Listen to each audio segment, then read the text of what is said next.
All right, Leanna. But I'm really hungry, so please don't take too long. Daisy is also getting impatient, and she says she wants to eat soon too. Hey, I keep telling you this, but we're both working full time. Maybe you could make dinner sometimes, Jim? It'd be nice if you could share some of the household chores with me. But your cooking is much better than mine. You always make such delicious dishes for us. Your cooking is good too. You don't have to be a master chef to make something simple and tasty. Can't you at least make dinner when I'm going to be back late? We can take turns if you want. Oh, I get it.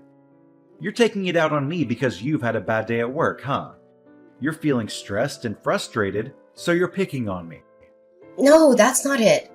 I'm not picking on you. I'm just asking you to help me out a little. You say that, but I can tell. You only say these things when you're busy at work. When you have a lot of work to do, you get cranky and complain about everything. If you know I'm busy with work, then that's even more reason for you to cook. Whose fault do you think it is that I've had to work overtime for the last few days? Huh? Are you saying it's my fault? How is it my fault? It's because I'll be behind on this project from staying with your parents. 3 whole days, Jim. 3 days that I could have used to finish my work. But they keep pestering me to go see them. They want to talk about moving closer to us too, so don't make me the villain here. They're just lonely and they miss us. I told you that I'm against that, didn't I?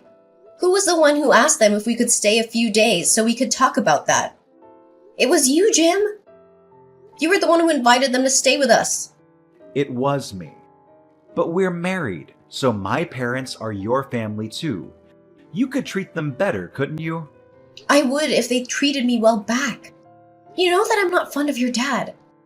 He was always rude and intrusive to me. Don't you remember what happened when Daisy was a baby?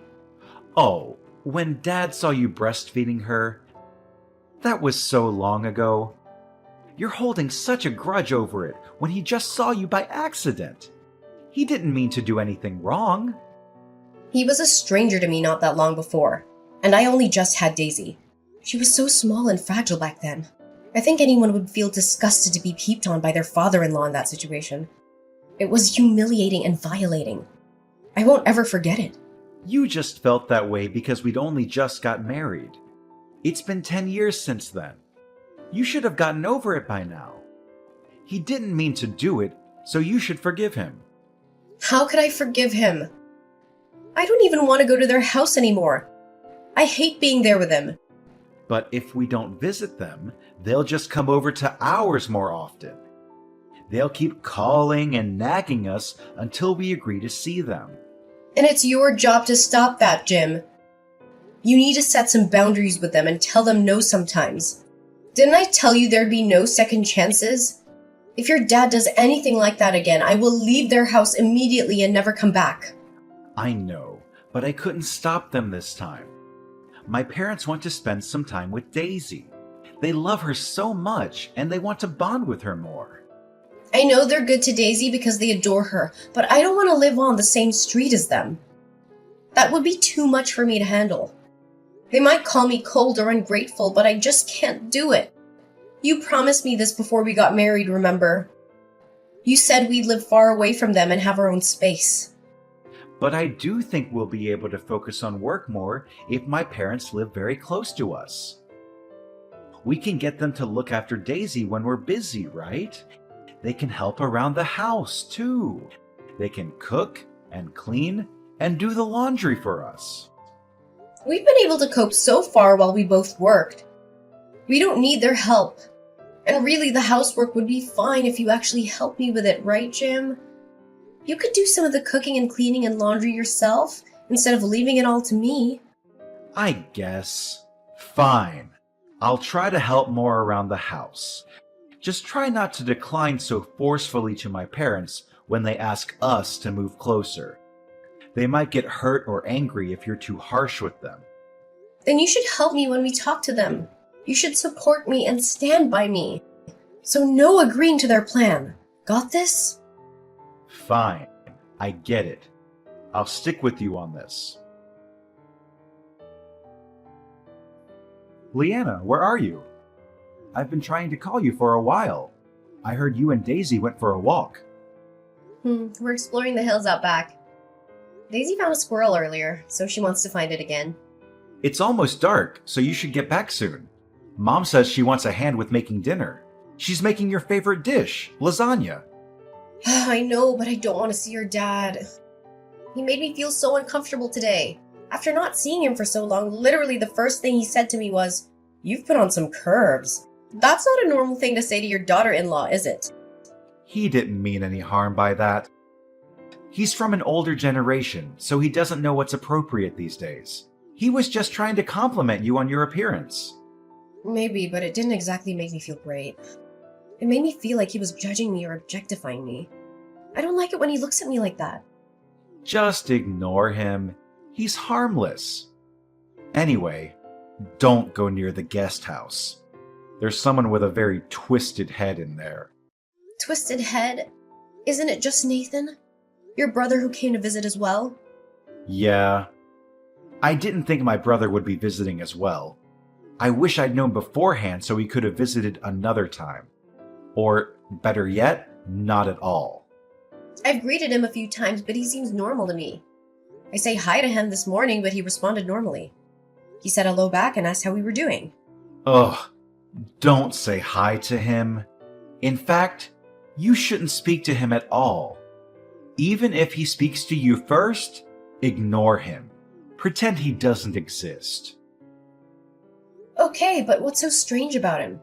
I didn't notice anything different about him. He just looks like a normal guy to me. He's kind of creepy. And he's always watching anime. You know those Japanese cartoons with big-eyed characters and weird stories? He's a weeaboo. He's obsessed with Japanese culture and thinks he's Japanese himself. I watch anime sometimes too. Is that a bad thing? But the stuff he watches isn't the normal kind of anime. It's the kind that has a lot of violence and nudity and sexual themes. It's not suitable for children or anyone with a sense of decency. When I was back in high school, he peeped on my girlfriend at the time while she was in the bathroom. He was spying on her through a hole in the wall. Wow. Is that true? He's disgusting, right? He got beaten by Dad because of that. Dad was so angry that he almost kicked him out of the house. Anyway, don't go near the guest house anymore. I don't want him to meet Daisy either. He might try something on her or show her something inappropriate. I got it. If you're so insistent, I won't go near the guest house anymore. But why is he staying there anyway? Why isn't he staying in the main house with us? Because he doesn't get along with anyone in the family. He's always arguing with Mom and Dad about his lifestyle and his choices. He doesn't have a job or a girlfriend or any friends at all. He just stays in his room all day and watches anime or plays video games or reads manga or whatever else he does. Isn't that a little harsh? Maybe he's just going through a rough patch in his life. No, he doesn't need anything from us. He's just a loser who can't grow up and face reality. He's always been like this since we were kids. He never had any ambition or motivation or talent for anything. Maybe he has some hidden talents that you don't know about. No, he doesn't have any talents at all. He's just a waste of space and a burden on our parents. Well, maybe you should try to be more understanding and compassionate towards him. No, I don't want to be anything towards him. I don't want to have anything to do with him at all. He's not my brother. He's just a stranger who happens to share some DNA with me. That's a very cold thing to say, Jim. He's still your brother no matter what. He's still part of your family. No, he's not. He's nothing to me. And he should be nothing to you too. So stay away from him and don't talk to him ever again. Okay, I won't talk to him anymore. Can we change the subject? Fine. Let's talk about something else. Oh, yeah, I forgot to tell you. I'm going to drink with my local friends after dinner. Really? You're gonna leave Daisy and me alone with your parents and your brother? After you eat, it's just brush your teeth and go to bed, right? You'll be fine without me. We'll speak tomorrow about moving house. But... You should show them your parenting and help them around the house. My parents were against us both working full-time, remember? They're from a generation where it's normal for the women to be stay-at-home moms. Hey, wait a minute. They don't think I do the housework normally? Then you should tell them that I do. Well, I know that, but my parents don't. If you show them that you can take care of the family, they won't use that against us when we decline about the moving close. Ugh, I don't get this at all. Fine, but come home quickly. Well, I'll make an effort. An effort? I came here even though I didn't want to. You need to support me a little more. Fine. I get it. When we have the talk with my parents, I'll be on your side, Leanna. As you should. Oh, will Nathan be joining us for the talk? I doubt it. Our parents moving doesn't concern him. Of course it does. They're his parents too. They're considering moving because they're worried about our living situation. Nathan should be involved too. It's fine. Don't worry about him. I'll at least tell him that we're having this talk. It's fine. I told you already, didn't I? Don't go near the guest house where he is. I won't take Daisy with me. Then it should be fine, right? Talking to him won't do any good. Just don't go near him. Then you should tell him, Jim. I don't want to speak to him. Then I guess I'll have to talk to him. Well, it's not my fault if something happens. I tried to warn you. It'll be your own fault, no one else's. Hey, why did you leave the house? I'm hungover and I've got a splitting headache. I don't want to deal with this. I'm really not in the mood for this. That's my line, Jim. I called you so many times, but you didn't pick up. I was drinking with my friends. I couldn't help it. I bet you couldn't. You heard what happened yesterday, right? Yeah, Nathan went under Daisy's bed covers in the night. I told you that my brother was a pervert, didn't I? You still went to speak to him after I told you not to. This is your fault. What are you talking about? I'm telling you that this was caused by you speaking to Nathan. It's because you went into the guest house when there was no need. So he took that as an invitation. You can't just do whatever just because my parents aren't going to be living close. What? And you left, even before we had the talk with my parents. My parents say they're so disappointed in you. They said that they want a daughter-in-law who treats them well. I don't know if it's going to work between us like this. Right. I agree. Let's divorce. I can't do this with you anymore either, Jim. Getting divorced would be the best thing for both of us. No. I only said that half seriously. I didn't mean that I wanted to divorce you. I'm saying it completely seriously. Anyway, what? Nathan went under Daisy's bed covers? Is that what your parents told you? They did. That's wrong. Your dad was the one who went under Daisy's bed covers. Nathan actually tried to stop him. Your dad's face is swollen, right? Huh? Dad said he got hit when he tried to stop Nathan. I was watching the whole thing right next to them. When Daisy woke up screaming, your dad was right next to her. Daisy says Nathan tried to help her as well. We didn't just both imagine that. Oh, so it wasn't Nathan after all. You said that Nathan is a sick pervert. But not only is he normal, he's kind. He actually gave us a lift away from your parents' house. It's your dad who's sick in the head. Wow!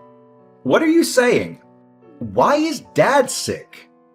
He snuck into Daisy's bed and even lied that it was Nathan who did it. If that isn't sick, I don't know what is. My dad's her grandfather, so it's okay. He just wanted a cuddle with his granddaughter after not seeing her for so long. He probably made it Nathan's fault because you guys noticed and he was just embarrassed. What, are you being serious right now? He snuck into the room where we were sleeping while you were gone. I was even sleeping beside her. Your dad is a filthy pervert. He's a twisted old geezer. What's your problem? Why are you insulting Dad? I'm not insulting him, just stating the truth. I shouldn't be asking you why you don't understand. Do you even realize what he did to your own daughter? Stop treating Dad as if he's a weirdo. You always twist everything he does to make him look bad.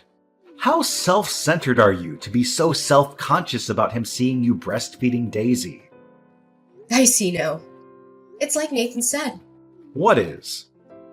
He said that even if I told you, you wouldn't believe me, Jim. You said that in the past, Nathan peeped on your girlfriend in the bathroom. But he denied it, right? Of course, anyone would deny it. They don't want to be treated like a criminal.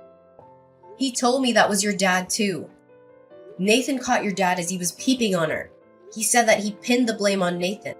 He was forced to become distant from the family because he found out your dad's secret. But he could just be making all of this up. There's no evidence. There is. There's footage of your dad sneaking into our room. Footage? Nathan went to your parents' house for a purpose. He thought that your dad would try to do something creepy, so he was trying to get some proof. Are you sure that's true? What's the point in me lying about this? Daisy even told me that when she was having a shower, your dad went into the bathroom to speak to her. It's very suspicious behavior. Why would he go to the bathroom and speak to her from behind the shower curtains? I can't help but wonder, what would have happened if she was getting changed? Hey, come on now. Stop thinking in that way. You're being dramatic. He's family. I feel sorry for Dad. What, you're gonna take your dad's side even after all of this? I'm not taking sides. I'm just doing what's right. Stop accusing him of doing strange things with his family. This is horrible. You're the one who's horrible, Jim. Daisy says she's creeped out by your granddad, too. I don't need you if you're not going to protect me and Daisy. I should have divorced you sooner if this was going to happen. Just calm down, Leanna. What a joke it would be to divorce over something so small. It's no small thing. Not for me or Daisy. And this isn't just about your dad. I'm getting sick of your behavior too, Jim. My behavior? I've been a good father, haven't I? Aren't you satisfied? You believe your father over me and our daughter? We both work full-time, but you feel entitled to me doing all the housework. You show no concern for your daughter. You try to protect your parents over us after all we've been through. I've had enough. Enough of everything. What the hell? I wish I'd listened to my parents. Huh? Women with careers get full of themselves. It's exactly as they said. Just because you can make it on your own even if we divorce you, insult my parents. You won't quit your job, but you won't let my parents close by. You're selfish and always whining. I should have married a more obedient woman. Fine then. So we agree to a divorce? We'll be leaving the house immediately. Leanna, hi. It's been a while. What is it? Didn't I tell you not to text me other than to see Daisy? Actually, I wanted to apologize to you and Daisy. I was wrong. Okay. After we divorced, my parents moved in with me. They couldn't get hold of Nathan, so we were living normally until recently. But Dad got arrested! Oh, what for? You know the Johns next door? Dad was stealing laundry from their little girl. Really? Yeah, really. And when they searched his room, he had items of clothing from other women and girls, too. Right, so now you believe us? I'm sorry. I was so stupid. It seems like Mom knew from before about Dad's sick habit, but she ignored it. Now she's just holed herself up in her room. Please help me. I can't look after the two of us alone. And? I'm not your wife anymore. I'm begging you. The house is a mess, and the neighbors are looking at us coldly. I feel myself getting depressed as well. I'm sure it's tough for you, but this is what you wanted. You chose your parents over us. But I didn't think Dad was actually guilty. I understand wanting to believe your own father, but I told you so many times, didn't I? This could have gone differently if you'd listened to us back then. Leanna, let's fix this. I'll really make an effort. I'll protect you and Daisy from now on. I'll contribute to the housework too. I won't burden you with everything. I'll work hard. Jim. Let's sell this house and buy a bigger property to build the house on. We can't live here anymore. It'll work out as long as we're both working full time. We'll build a guest house for my parents. What? So your parents will live with us too? It's fine as long as we have separate living spaces, right? We'll just look after them sometimes. You don't get it at all. I'm tired of this. Divorcing you was the right decision after all. But they're family. We should take care of them, right? You're still saying that. What if your dad tries to do something to us again? I'll protect you both if that happens. It'll be too late after the fact. Anyway, what makes you think you could protect us next time when you couldn't before? I'm not living with your parents or you. Daisy and I will live with just the two of us. Leanna, didn't you love me? If there wasn't this problem with my parents, our marriage would have continued. I thought about that, but I think this would have happened between us eventually. I thought I should move on after considering that. But why? Why does this have to happen? Because I have no choice. You didn't stop your dad from peeping on my breastfeeding. You laughed as if it was normal when he snuck into Daisy's bed covers. You said it was normal because he's family, that we were being overly sensitive. I can't deal with your way of thinking. I just want you to support me. Please, help me. You asked for help when you didn't help us. How convenient. Of course I wouldn't live with those people. But I can't even move house like this. The house is a total mess. You said you'd contribute to the housework earlier, but maybe you should do that now. So stop relying on others. If you can't do it now, that wouldn't magically change if you moved in with us. No, I'll make an effort. Please come back because I'll help out. I'm begging you. I don't want to live with a criminal. Stop trying to drag me and Daisy into this. You said you wanted to marry a more obedient woman, didn't you? I'll never forget that. I will never choose to be with your family again. Ever since we divorced, Jim kept trying to contact me. He seemed to be having a hard time coping with the situation. He even showed up in front of my workplace once, hoping to talk to me. I was scared and annoyed by his behavior, so I reported him to the police. They issued a restraining order against Jim, and he finally stopped bothering me. I guess he realized that he had no chance of getting me back. I heard that his dad got into trouble again for stealing laundry from other women and girls. He was arrested for the second time, and Jim had to deal with his dad's legal issues and pay compensation to the victims. I felt sorry for him, but I also felt relieved that I didn't have to live with such a creepy person. Jim chose his parents over us, so I hope he takes good care of them. As for me and Daisy, we moved away and started a new life. We met a wonderful man named Nate, who loves us and treats us well. Daisy also became close to Nathan, Jim's brother who saved her from their dad's clutches. She sometimes borrows my phone to text him about anime, which they both enjoy watching. I don't really understand their conversations, but I'm glad they have fun talking to each other. Nathan is such a great uncle to Daisy, and I appreciate his kindness. I'll make sure that Daisy is happy and safe with me and Nate.